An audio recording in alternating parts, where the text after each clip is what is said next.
ओम। दो बहनों की धार्मिक बातें।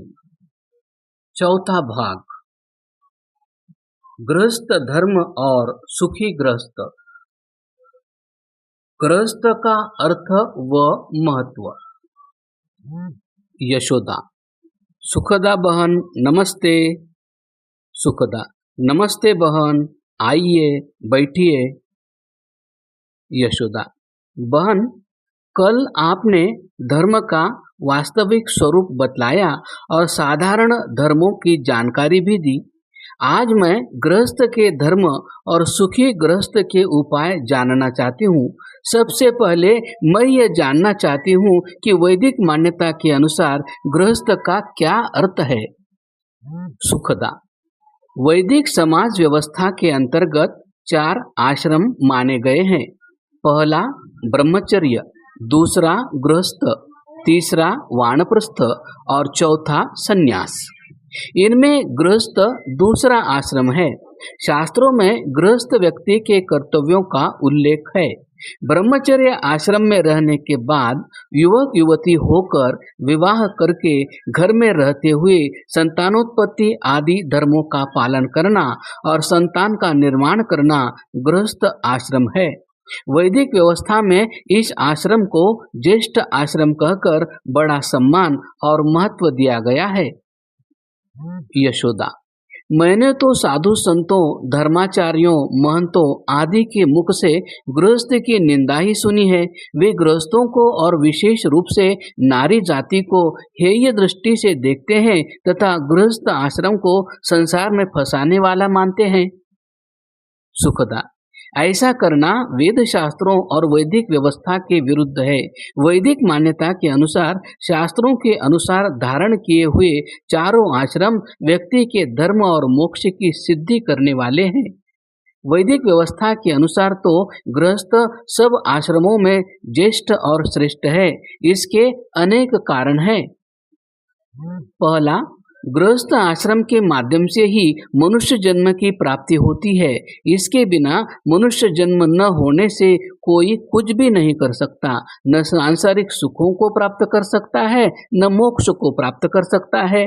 महर्षि दयानंद लिखते हैं, इसलिए जो मोक्ष और संसार के सुख की इच्छा करता हो वह प्रयत्न से गृहाश्रम को धारण करे। सत्यार्थ प्रकाश, चतुर्थ समुल्लास। दूसरा, गृहस्थ आश्रम से ही मनुष्य सृष्टि का आरंभ और विकास होता है। यह आश्रम सृष्टि संचालन का आधार है। तीसरा, अन्य 3 आश्रमों का आधार गृहस्थ ही है। गृहस्थों से जन्म लेकर ही अन्य 3 आश्रमों का अस्तित्व है और गृहस्थ आश्रम से ही उनका पालन पोषण तथा धारण संभव है। इसीलिए वह ज्येष्ठ भी है और श्रेष्ठ भी। महर्षि मनु मनुस्मृति में और महर्षि दयानंद जी उन श्लोकों को उद्धृत करके अपने ग्रंथों में यह मान्यता प्रस्तुत करते हैं। यस्मात्रयोप्याश्रमिणो दानेनान्येन चान्वहम् गृहस्थीनेव धारयन्ति तस्मात् ज्येष्ठाश्रमो गृही। मनुस्मृति 3 अध्याय। सर्वेषामपि चेतेषां वेदस्मृति विधानतः गृहस्थः उच्यते श्रेष्ठ स त्रिनेतान् बिभर्ति ही। मनुस्मृति 6 अध्याय। अर्थात प्रतिदिन पदार्थों का दान तथा भोजन आदि देकर गृहस्थ ही तीनों आश्रमों का पालन करता है। इस कारण गृहस्थ सबसे बड़ा है। वेद और स्मृति शास्त्रों के विधान आदेशानुसार गृहस्थ तीनों आश्रमों का आधार है और उनको धारण करने वाला है। इसलिए गृहस्थ को सबसे श्रेष्ठ आश्रम कहा गया है। चौथा कारण, अन्य 3 आश्रमों की तुलना में गृहस्थ का दायित्व अधिक है। ब्रह्मचारी केवल अपने जीवन निर्माण के लिए श्रम करता है। वानप्रस्थ अपने और समाज के निर्माण के लिए श्रम करता है। सन्यास या तो केवल अपने मोक्ष के लिए अथवा कभी कभी समाज के लिए भी श्रम करता है। ये जो भी श्रम करते हैं उनका सहारा गृहस्थ से प्राप्त करते हैं। गृहस्थ जहाँ इन्हें सहारा देता है वहाँ संतान, परिवार, समाज एवं राष्ट्र निर्माण के लिए श्रम करता है। अतः गृहस्थ का महत्व सर्वाधिक है। इस प्रकार गृहस्थ न तो हीन है, न निंदनीय है, न संसार में फंसाने वाला है, न दुख का घर है। जो लोग गृहस्थ में शास्त्रों के आदेश विधान के विरुद्ध अधर्म पूर्वक आचरण करते हैं, केवल वे गृहस्थ ही निंदनीय है। गृहस्थ की अवधि और विवाह। यशोदा, गृहस्थ आश्रम में रहने का समय कितना है? सुखदा, हमारे शास्त्रों ने मनुष्य की औसत आयु 100 वर्ष मानकर साधारण रूप से उसके 4 विभाग किए हैं। वही 4 आश्रमों की अवधि है। 25 वर्ष तक पुरुष को और 16 वर्ष तक कन्या को विद्याओं का अध्ययन करते हुए ब्रह्मचर्य आश्रम में अवश्य रहना चाहिए। फिर विवाह करने के बाद 50 की आयु तक अथवा पुत्र को पुत्र प्राप्ति होने तक गृहस्थ में रहे। उसके बाद 75 वर्ष तक वानप्रस्थ धारण करके फिर संन्यास ले ले। पूर्ण वैराग्य हो जाए तो पहले भी संन्यास लिया जा सकता है। यशोदा, क्या विवाह उक्त अवस्था में ही करें?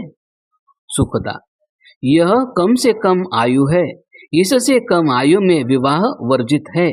उसके बाद पुरुष 48 वर्ष तक तथा कन्या उसी के अनुमात तक कभी भी विवाह कर सकती है। इसके साथ यह भी नियम है कि युवक युवती को कम से कम एक वेद की सांगोपांग शिक्षा अवश्य प्राप्त करनी चाहिए। आज संविधान के अनुसार विवाह की आयु कन्या की 18 वर्ष और युवक की 21 वर्ष अनिवार्य है। इससे पूर्व विवाह करना कानूनी रूप से अपराध है। इतने समय तक कन्या और युवक को शिक्षा प्राप्ति में लगा रहना चाहिए। साथ ही गुणों, योग्यताओं और शारीरिक बल के संचय में लगा रहना चाहिए। यशोदा, विवाह का अर्थ क्या है? यह कैसे होना चाहिए? सुखदा, यह संस्कृत भाषा का शब्द है। इसका अर्थ है वि अर्थात विशेष रूप से विधि पूर्वक, वाह अर्थात एक दूसरे के उत्तरदायित्व को वहन करने की प्रक्रिया।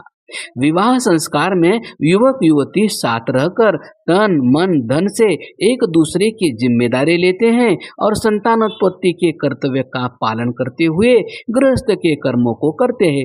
इस प्रकार युवक युवती विवाहित होकर तन मन धन आदि सभी दृष्टियों से एक इकाई बन जाते हैं।